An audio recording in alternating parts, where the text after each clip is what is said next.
Prohibition in the USA, Fiasco, or a cautionary story. If you're not allowed, but you really want to, then you can. This funny phrase, said by somebody, involuntarily comes to mind when thinking about the story of the so-called Prohibition in the United States. We traditionally associated with films about gangsters and Al-Capone, and also remember in connection with it how Gorbachev attempted to sober up the nation. In addition, it is generally accepted that the Prohibition story is a page in the US history dating back to the 1930s, but it all started much earlier. Background for the introduction of the Prohibition in the United States and its adoption. Despite the fact that America is a young country by the standards of history, it has gone through several social evolutionary shifts. One of them occurred in the last quarter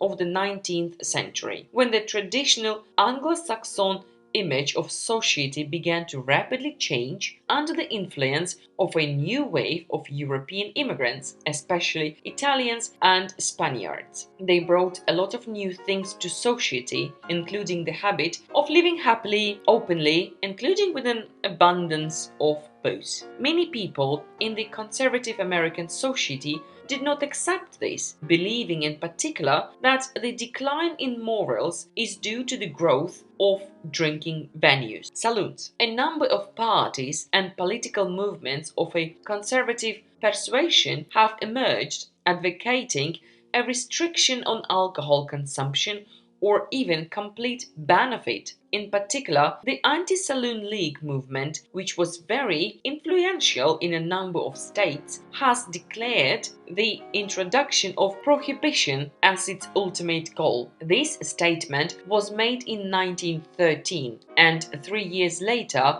almost half of the American states became sober. But the real green light for prohibition nationwide emerged after the adoption in December 1917 of the famous 18th Amendment to the American Constitution. It was the legislative basis for the signing the prohibition law. Interestingly, Americans are extremely careful about the main law. Apart from the Bill of Rights, they only amended the Constitution 17 times. 2 of these 17 amendments relate to prohibition, and the second of them, the 21st, simply cancelled the 18th. And this is a unique case when an amendment adopted earlier was cancelled in the country. Prohibition in the United States came into effect after the ratification of the 18th Amendment of the 9th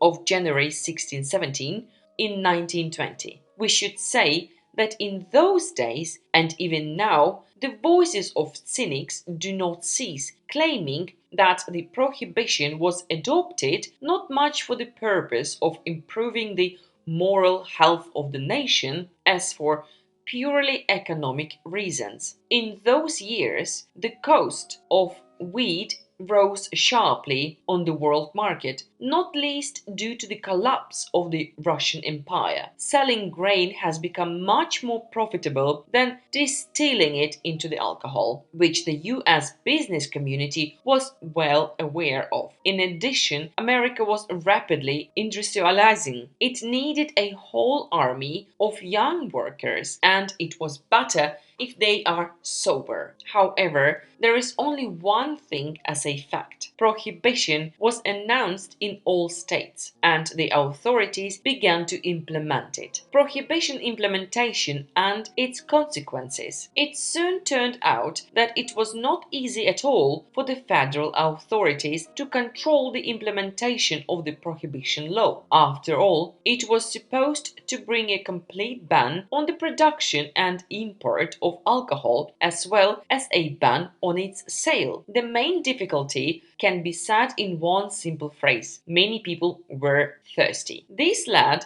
to the latent demand for alcohol, spawning an entire network of underground distilleries. Millions of moonshiners have demonstrated miracles of ingenuity to produce their product and not get caught by the authorities. The number of secret liquors quickly suppressed the number of saloons that were actually working officially before the law was signed. Underground dealers increased the financial fat, which could not pass by the attention of various types of criminal structures, primarily the Italian mafia. Soon the mafia took the lead in the illegal trade of alcohol, and all the profits from its sale flowed past the state into the pockets of criminals. The effect of the adoption of the prohibition law turned out to be not only scanty but even negative. This is evidenced by at least the following facts. The death from alcohol increased 4 times, poor population drank cheap stuff, suffered from cirrhosis of the liver,